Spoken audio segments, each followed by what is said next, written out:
jueves de 20 a 22 horas. El Faro, por Radio Noticias. Más radio, más noticias, más cerca suyo.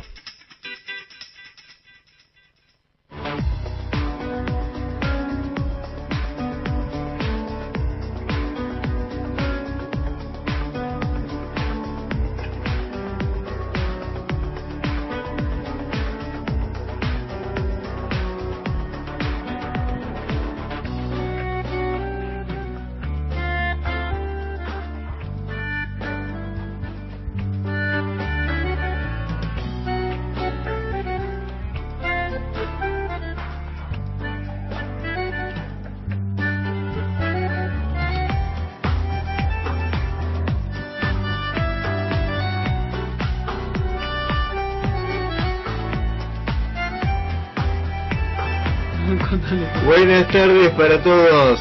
Estamos aquí comenzando una vez más esto que se llama El Faro, un programa de ciencia. Buenas tardes, Mariana. ¿Cómo anda, Fer? ¿Bien? Muy bien, contento. Todos y todas. Vos todas, tenés que acostumbrar. todas y todes. Y todes. Saludo a todos. Saludos para el Tode Darío Pirodi. Buenas tardes, señor. Muchas gracias. ¿Cómo está usted? Bien, acá andamos. Hoy es como que estamos todos nada. Con las hormonas, estamos con las Sí. hormonas. Tenemos que preparar una columna de qué pasa, viste que siempre para alguna fecha tenemos... Sí. ¿Qué pasa? ¿Hay más amor en esta nueva etapa, nueva temporada? Estuve buscando. acá Tati me recuerda que me llaman de casa y no. Hay algunas oyentes fieles que están allá. ¿Por qué dijiste eso? ¿Viste? No la veo a Fanny con ese perfil. Saludos a Tati, que está como de costumbre los jueves con nosotros en la operación y la musicalización. La ñata contra el vidrio. Exactamente, protestando contra nosotros. Tati le gusta hacer las cosas bien y se enoja. Programa número 25 del año del Faro, un programa de ciencia, valga la redundancia. Nos está faltando Silvina, que ya va a estar llegando en un momento. Programa que tenemos confirmada una entrevista para tener en el estudio, pero podemos decir que ya está confirmada porque nuestra invitada ya está acá. Ahora en unos minutos la vamos a hacer pasar. Una joven estudiante que se llama Florencia Zurdur, apellido difícil de pronunciar, que promueve algo muy realmente lindo e interesante: la cosecha de agua de lluvia. La cosecha de lluvia, sí, se llama así. Yeah. Y es algo que se está de a poco empezando a hablar cada vez más, sobre todo, bueno, ahora ella nos va a explicar bien seguramente la cuestión histórica, que tiene que ver mucho en algunos lugares como una forma de proveerse de agua potable. Dije mal el apellido, Florencia, es Zurdur. Bueno, cuando venga le decimos Zurdur que ella... Y en otros lugares también como una forma de aliviar lo que es la lluvia, que cuando cae en la ciudad, con todas estas superficies impermeabilizadas que hay de techos, veredas y pavimento, se genera una masa de agua que cuando cae una lluvia media intensa, mucha precipitación en poco rato, se forman esos ríos prácticamente en las calles que generan muchos problemas. Los santarraceños lo sabemos bastante bien. Florencia nos va a contar seguramente. Vamos con un poquito de música para hacer esta pausa, y ya a Florencia le damos paso al estudio y que nos cuente su trabajo de investigación. El Faro, un programa de ciencia.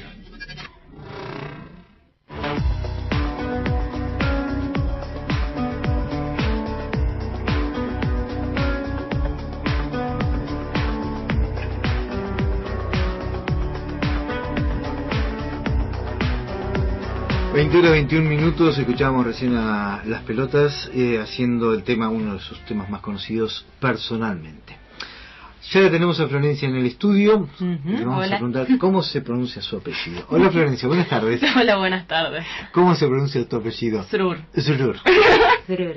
¿Es turco? Es turco. Es turco. ¿Y qué significa? Alegría. Qué lindo que ¿no? ¿Te identificás? Sí. Genial. Florencia, el otro día nos visitó la gente de Agro Hackathon, Julián y el chico que salió premiado, y él, entre los proyectos que nos contaba que habían tenido muy linda repercusión, nos contó lo de la cosecha de lluvia. Y ahí un poco nosotros dijimos, bueno, caramba, que nos gusta eso. Y así es como le pedimos ayer a Julián y llegamos hasta hasta vos. Él nos dijo que vos eras la que había llevado esa propuesta, que por lo que nos contaba tuvo muy buena repercusión. No salió ganadora, pero tuvo muy linda repercusión. Contanos, ¿qué fue lo que vos propusiste, también qué es lo que estás trabajando en tu tesis para recibirte en la universidad? Lo que propongo básicamente es poder implementar sistemas de drenaje urbano sostenible, que son sistemas complementarios al drenaje que está actualmente, que son las bocas de tormenta que derivan agua, en este caso a la laguna Don Tomás. Y hay distintos tipos de sistema de drenaje. Por ejemplo, están los techos verdes, que ahora se están usando mucho en Córdoba, los pavimentos permeables, zanjas de infiltración y cosechas de agua con almacenamiento en cisternas subterráneas. Como Santa Rosa está en un clima semiárido, techos verdes no conviene porque después uno tendrá que estar regando. Lo que sí conviene es colectar el agua de las lluvias, que suelen ser de poca duración y muy intensas. Entonces, colectando ese agua, lo que se hace es retener y almacenar ese volumen para que no vaya a la calle en forma de escorrentía e inunde todo. Claro. Todo hemos visto como son las típicas tormentas de verano, el chaparrón y el aguacero, mucha agua en poco rato y después las calles, que es un verdadero río, hasta llevan los autos, ¿no es cierto? Sí, no, y ese problema es algo que afecta a muchas ciudades del mundo, porque cuando crecen las ciudades se impermeabilizan, o sea, se asfalta. Y cuando llueve el agua o infiltra o escurre. Si se asfalta no puede infiltrar, entonces lo único que puede hacer es escurrir. Vos vi en el material que vos me acercaste, perdón Darío, que nos acercaste, decía una opción que son los pavimentos permeables. ¿Qué es eso? Pavimento permeable es un pavimento que es más poroso, que permite que el agua pueda infiltrar y llegar a la napa. ¿Un pavimento de calle? Sí. ¿No se deteriora? No pierde sustentación, eso, porque si, digamos, uno la conoce... humedad, claro, uno, acá en Santa Rosa se usa mucho, que haya agua, mucha agua. Está de moda. Pero se forman cráteres porque se pierde, digamos, la tierra queda apisonada y pierde, digamos, queda un espacio de aire entre la tierra apisonada por la humedad y el pavimento, y genera cráteres en la calle de México, acá, y Chile, ¿no? Varias veces. Sí, en muchos lugares de la ciudad. Sí, en realidad, honestamente, de ese tema tanto no sé, porque como yo me focalicé más en el tema de las cisternas y en la cosecha en sí, tendría que leer primero un poco antes de poder responder. Capaz que se resuelva poniendo un tipo de grava abajo y trabajando la tierra, seguramente. Por eso yo lo que quería preguntarte es cómo pensás en una cosecha de agua que no tenga grandes inversiones en infraestructura. ¿Cómo se podría llegar a optimizar esto de juntar volúmenes grandes de agua sin tener que repavimentar toda la ciudad? Claro, bueno, por ejemplo, en los espacios verdes se puede poner las cisternas subterráneas y lo que es costo de inversión no es tan elevado. O por ejemplo en los edificios nuevos que se construyan, que cada vez son más de la ciudad, que ya vengan incluidos en la construcción, cuando se hace el pozo del edificio, que se pueda poner el colector. Claro, como están las cisternas, todos los edificios nuevos tienen obligación de tener cisternas. Claro. Pero tener otra cisterna, a lo mejor no con... ¿Cuánto, digamos, una cisterna de qué tamaño calculas vos por metro cuadrado? Y 10.000 litros capaz. ¿Y un edificio, 10.000 litros. Claro, tengamos en cuenta que 1.000 litros, un metro cúbico, es el promedio que tienen los tanques de agua que tenemos cada cual, el domiciliario. Claro. Domiciliario, un metro cúbico, 1.000 litros. O sea que estaríamos hablando de 10. Yo en algún momento había pensado, Florencia, la posibilidad de mi casa, comprar uno de estos tanques y tener un sistema que cuando llueve lo carga, obviamente el excedente sí sigue hacia la calle, tener una reserva de agua para usarla como sea para riego. Hay mucha gente que lo hace. ¿Sí? Hay mucha gente ahora que lo está haciendo, poder colectar agua y usarlos para huertas urbanas. Y esto encima ahora que INTA da las semillas, mucha gente lo está haciendo. ¿Cuál es tu propuesta? ¿Qué es lo que vos estás trabajando? O por lo menos cómo hacer. La idea que gustó en Agro Hackathon. ¿Qué propusiste vos? En Agro Hackathon, en realidad, lo que propuse es algo que ya existe en el mundo, no inventé nada. Por ejemplo, uno de los países que más tiene desarrollado el tema de estos sistemas, y sobre todo lo de cosecha, es España. Y en España hay consultoras y empresas que lo que hacen es te evalúan el tipo de ciudad por el tipo de clima o el tipo de cliente que quiere el sistema, si son barrios privados, condominios, edificios en general. Te dan los proveedores para poder implementar el tipo de sistema que vayas a utilizar. Y eso es todo. En el caso del hackathon, nosotros lo que habíamos agregado era poder monitorear y optimizar el sistema usando mini estaciones meteorológicas y sensores. Bien. Entonces ahí uno sabría bien si la cisterna o el sistema se rompió o no, si hay que hacerle mantenimiento. Entonces se proponía dar una garantía de 5 o 10 años según el cliente decida. Y bueno, eso era supongamos pero... acá en La Pampa, en Santa Rosa puntual, que están las grandes superficies de supermercados como La Anónima, Chango Más, que tienen el edificio en sí, que son varios metros cuadrados de superficie cubierta, pero aparte toda la explanada de la plaza de estacionamiento. Y después, por suerte, acá todavía no está la moda de las plazas secas. En la ciudad de Córdoba, a Chiaretti de la Sota le encantó hacer plazas secas. De la Sota no va a ser más plazas secas. Bueno, no, dicen que no. Bueno, es que si cualquier superficie que sea grande, impermeable, que pueda captar, es potable para que pueda contener una cisterna subterránea. Y esto que decía Mariana, por ejemplo, ¿has calculado cuánto más se incrementaría, por ejemplo, en un edificio que hacen unos subsuelos grandes y 10.000 litros cúbicos? No me suena un espacio que sea ilógico para tener, digamos, serían 3 cocheras de autos, más o menos el volumen. Si no, más o menos sacando cuenta. No pierde tanto espacio un edificio. No, pero ¿cuánto sería una inversión? Digamos, es el 2% de la inversión es poner una buena sistema de cañería. Claro. Y nosotros en el Agro Hackathon, investigando un poco, habíamos dicho para el evento que lo que se cobraría con todo el servicio ese que comenté hoy eran de 50 a 80 pesos por metro cuadrado. No es mucho. ¿De terreno o de metro cuadrado de superficie? De ponerle claro. Eso era lo que habíamos calculado más o menos viendo bibliografía de cómo cobran en otros países. Bien. Tengo entendido que México también tiene un desarrollo medio interesante. Sí, México y Colombia. ¿También? La idea es, el proceso se abre así. ¿Cómo culminaría? Porque hasta ahora tenemos, digamos, la superficie, cosechamos el agua, y el agua, ¿qué destino le damos? ¿Qué utilidad? Y el agua se le puede dar un potencial reuso. Supongamos en el caso de los espacios verdes, ese agua se puede usar para regar el espacio verde luego. Pero lo más importante del sistema es lo de retener y almacenar el agua, porque lo que son pérdidas económicas luego de una inundación son enormes. Entonces, en todos lados del mundo. Pero una pregunta, Florencia, ¿y la cantidad de personas que se puede hacer es significativo frente a lo que es la superficie impermeabilizada de una ciudad? Yo lo hago, lo hace Mariana, lo hace Darío, lo hacemos acá, pero ¿cuenta en el monto final? No sé si se entiende la pregunta. Claro, ¿cuántos edificios deberían tener, por ejemplo, el 40% de edificios con sistemas de retención que junten 10.000 litros cada edificio? A lo mejor ahí sí, pero ¿cuánto es el mínimo que necesitamos para que se note el efecto sobre la ciudad? Bueno, eso es justamente lo que estoy tratando de hacer ahora con la tesina. De nada hay asesoramiento para cada... ¿Quién te dirige en la tesina? Pablo Dornes. Pablito, amigo también nuestro acá de la casa. México y Colombia. Hay lugares, a ver, lo que uno ha visto muchas veces, estas iniciativas tienen muy linda repercusión en Facebook, ¿no es cierto? Siempre hay algún videito muy lindo dando vuelta.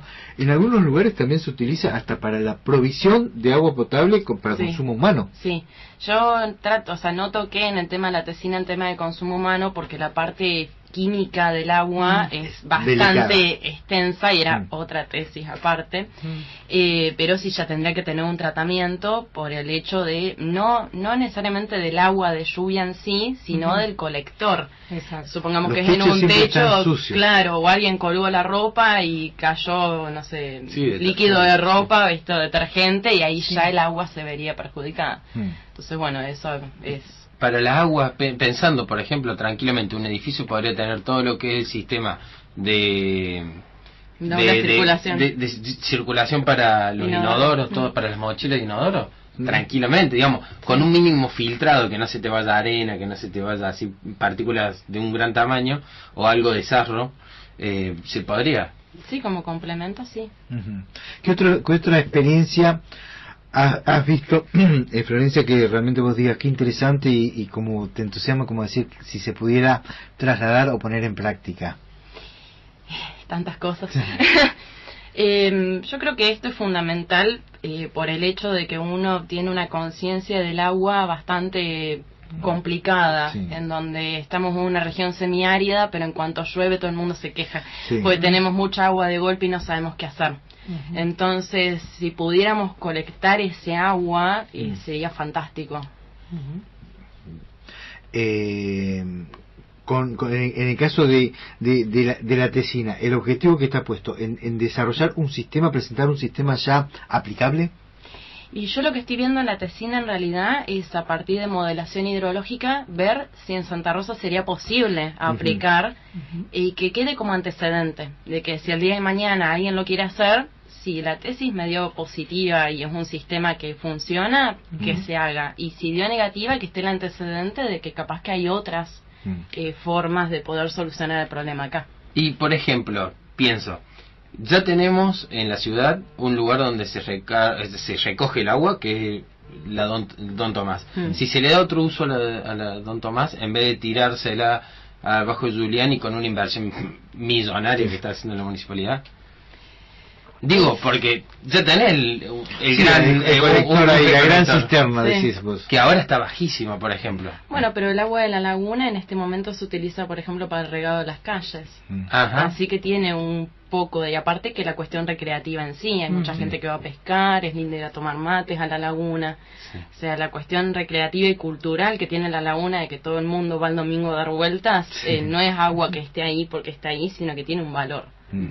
Y aparte ecosistémico también. Acá había un hombre, no sé si alcanzaste a conocerlo, Florencia, un hidrogeólogo muy importante, un conocimiento aportó muy fuerte, que fue Santiago Giai.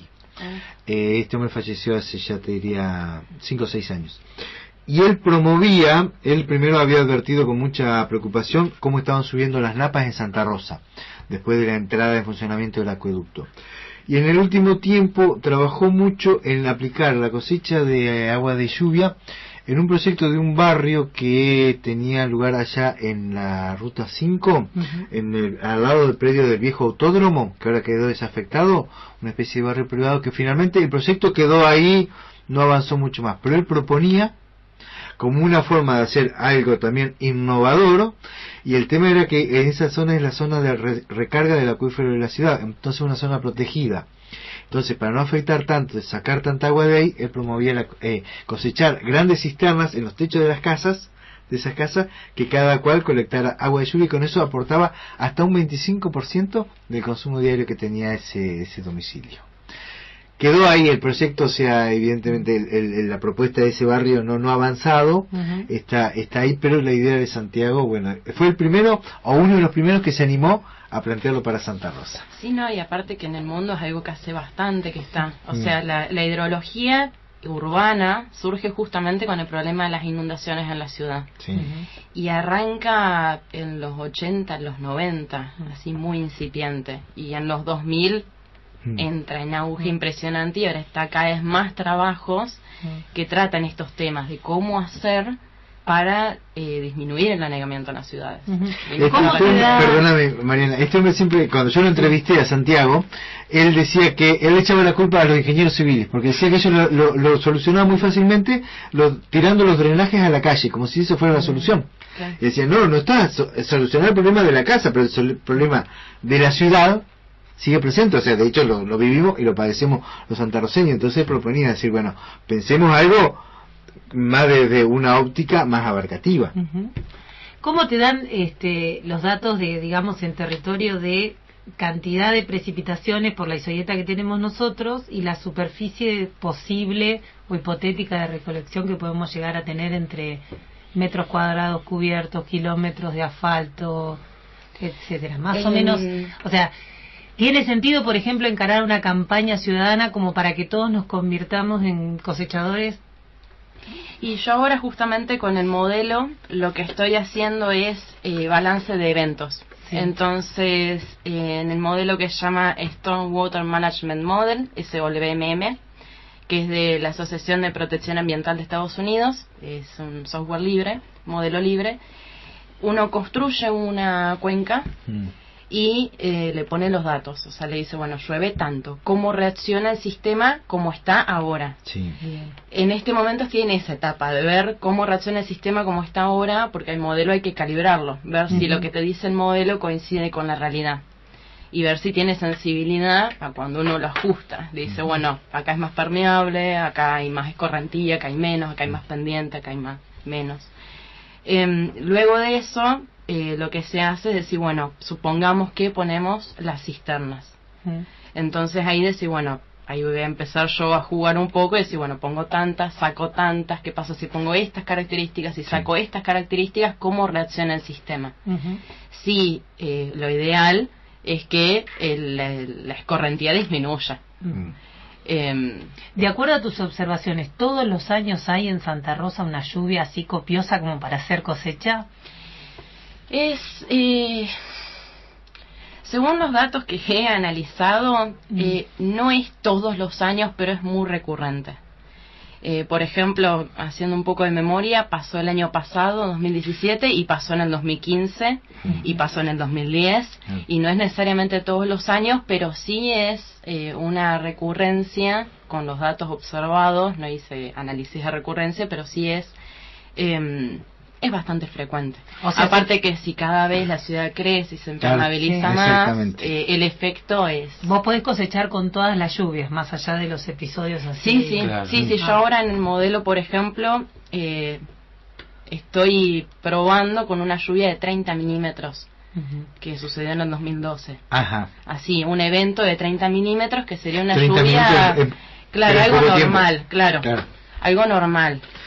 No la lluvia el año pasado, porque voy a esperar un poco para ver cómo es el cataclismo. Sí.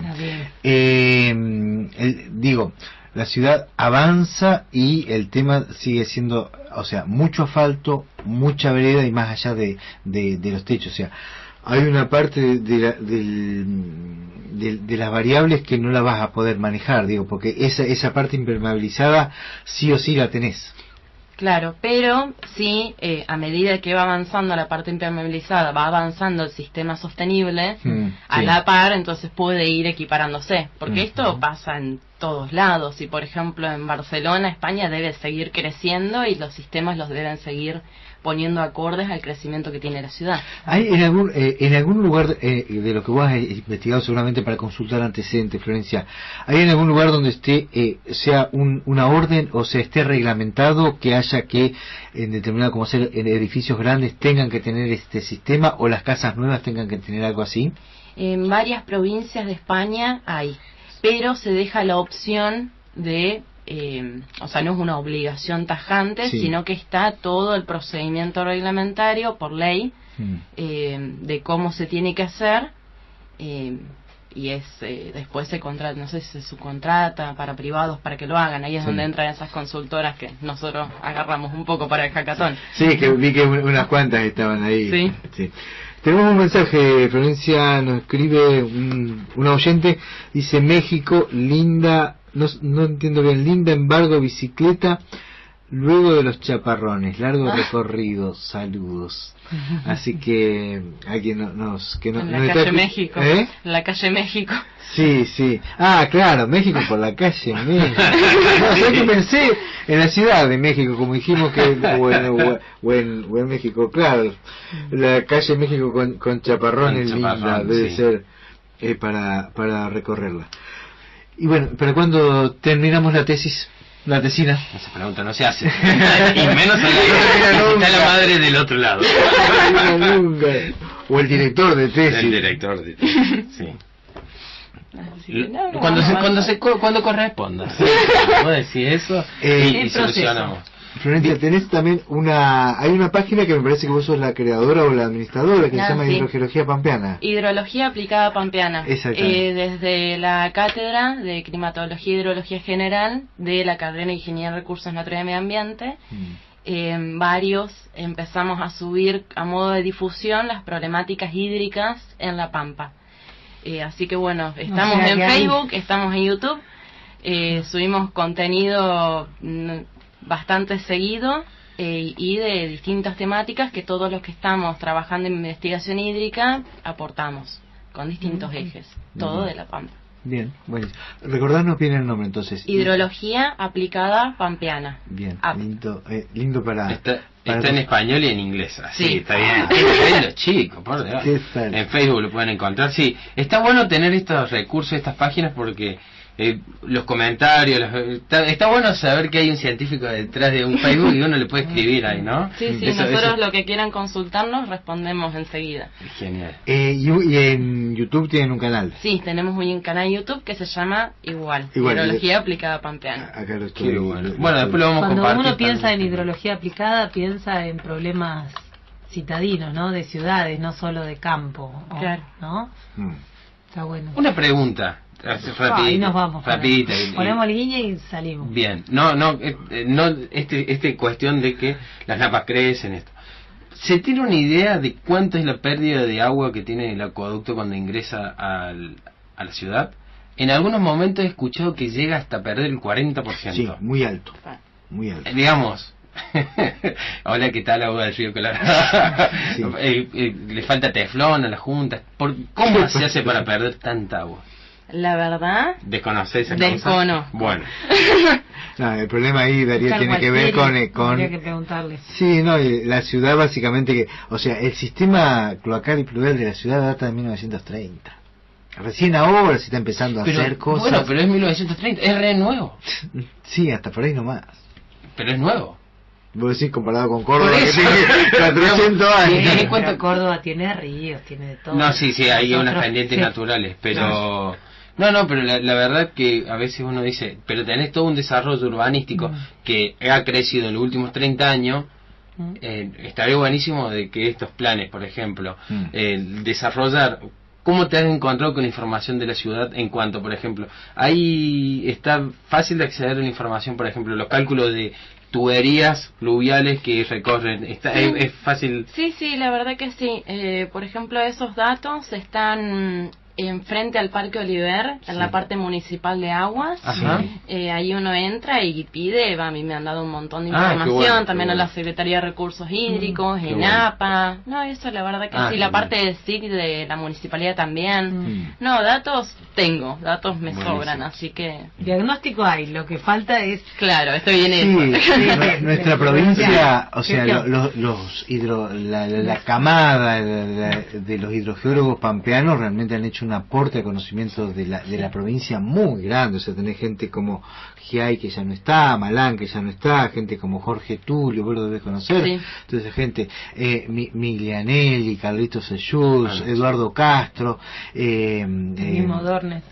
Pablo, sí, ya está. Lo que pasa es que estamos hablando de nuevas generaciones, pero estamos hablando de gente en algunos casos que ya ha fallecido, y el conocimiento que aportaron ellos a lo que era la cuestión geográfica, geomorfológica, y cuando hacían todas las perforaciones para el agua subterránea, que tenían que describir las muestras que iban saliendo de cada una de las perforaciones, ir describiendo cada una de las formaciones que iban apareciendo, eso es un conocimiento que han hecho espectacular. Gente nuclear en gran parte en el APA, en la Administración Provincial del Agua, y que también tenía otra pata en la Universidad Nacional de La Pampa, ¿no? Adquiría un conocimiento en el APA y lo trasladaba a la Universidad Nacional de La Pampa. Esa gente, o sea, yo tuve el placer de conocer, con Santiago Giai no lo tuve de profesor, pero con Malán, otro profesor, y nos recorríamos la provincia, o Jorge Tulio ahora, te conoce cada una de las perforaciones que hay en toda la provincia, y te dice cómo es el agua, qué profundidad está, cuándo la hicieron, qué tipo de caño tiene puesto, y vos eso lo disfrutás. Sí. Nos bajábamos en el campo, una vez hasta nos metimos en un campo y casi nos sacan a los tiros, en el campo, pero bueno, son unas anécdotas de viaje. Aparte que es, por ejemplo, en el caso de Tulio, que lo mencionaste, a Fundación Charidubú, también me dio un montón de información y están abiertos a ayudarte. Totalmente. Walter Casenave también, otra persona que tenía mucho. Florencia, muchísimas gracias por acercarte. No, gracias a ustedes. Esperemos que la hayas pasado bien y bueno, avanti con esa tesina. Esperemos pronto tener que anunciar que ya vas a hacer la defensa y bueno, todo es lindo saber que has hecho un poquito de ¿Cuántos años, punta. Flor? ¿De qué? ¿Cuántos años tenés? 26. Es lindo ver gente joven de temas tan Sí, están comprometidos. Y Tan históricos. cuando tengas la firma del primer edificio que va a ser una recolección como la tuya, una cosecha como vos sugerís, también venía a contarnos que vamos a estar ahí festejando seguramente. Es que de a poco Es viene. una cuestión de conciencia también, ¿no? Sí, Porque esto de ser obligatorio es contraproducente a que se supone que tenés que tener Sí. conciencia sobre... Y sí, es una El tema agua de- es una cuestión de cultura. Sí. Algún Sí. día vamos a tocar ese Y tema. bueno, como El hacer agua- eso es lo que la eterna discusión que tenemos con Mendoza. Nosotros a Mendoza le reprochamos muchas cosas, pero la cultura del agua que tiene Mendoza es para envidiársela, o sea, verdaderamente. Está bien, nosotros la padecemos, porque estamos aguas abajo, pero ellos han construido una provincia en función del aprovechamiento del agua, que nosotros no lo tenemos, verdaderamente. Como dice Florencia, para nosotros tenemos una relación bipolar con el agua. Sí. O nos molesta mucho o reclamamos que viene mucha sequía, pero cuando viene el agua nos quejamos y queremos que se vaya constante, ¿o no? ¿Cuántas propuestas hay de almacenar un poco de agua? Lo que era el viejo espíritu del aljibe, y se perdió eso se perdió. Sí, sí. Está bien, hoy por hoy, si pones Y mucho después te aljibe, vas camino a Toay y ves cómo riegan a los... tal cual, bueno, eso baldes, que hay y vos decís esto que viven en dónde. y bueno, así se han deprimido las napas, o sea, en Toay estás teniendo un problema de profundidad de napa y de calidad de agua, siendo que tenés el agua de médano, que es el mejor agua disponible que hay, o sea, es un agua de una calidad excelente, y sin embargo ahí ya estás teniendo un problema por el consumo excesivo, es innecesario. Pero también ahí el crecimiento planificado y sustentable, ¿a dónde está? Y sí, es otra cuestión, totalmente. Gente, Florencia, muchísimas gracias nuevamente, esperamos Gracias tenerte a en ustedes. cualquier momento por acá. Vamos con un poco de música, ya volvemos. El Faro.